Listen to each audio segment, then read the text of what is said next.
बातमी कोकणातून रिफायनरी प्रकल्पाच्या मुद्द्यावरून राजकीय वातावरण तापण्याची शक्यता आहे। रिफायनरी प्रकल्पाच्या बैठकीवरून महायुतीमध्येच मतभेद असल्याची माहिती सुद्धा समृद्धीय सूत्रांनी ही माहिती दिली आहे। 12 डिसेंबरला भाजपाचे माजी आमदार आणि रिफायनरी समर्थक प्रमोद जठार यांनी रत्नागिरीत समर्थकांची बैठक बोलावली, तर दुसरीकडे शिवसेनेचे स्थानिक आमदार किरण सामंत यांनी रिफायनरी हा मुद्दा माझ्यासाठी संपलेला विषय आहे अशी प्रतिक्रिया दिली आहे। त्यामुळे महायुतीमध्ये मतभेद असल्याचं समोर येत आहे।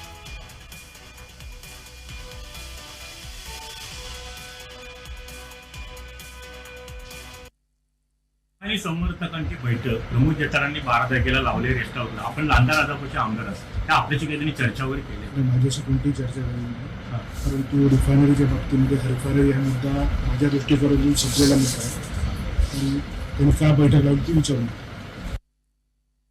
नाही, बिलकुल रिफायनरी तर नकोच अशा प्रकारची भूमिका स्थानिक रहिवाशांची आहे कोकणातल्या। त्याच्याविषयी मोठे आंदोलनं झालेले आहेत की ज्या रिफायनरी पर्यावरणाला घातक आहे, इथल्या गावाच्या वातावरणाला निसर्गाला घातक आहे, तर या भागात असूच नये अशा प्रकारची भूमिका स्थानिक नागरिकांनी व्यक्त केलेली आहे।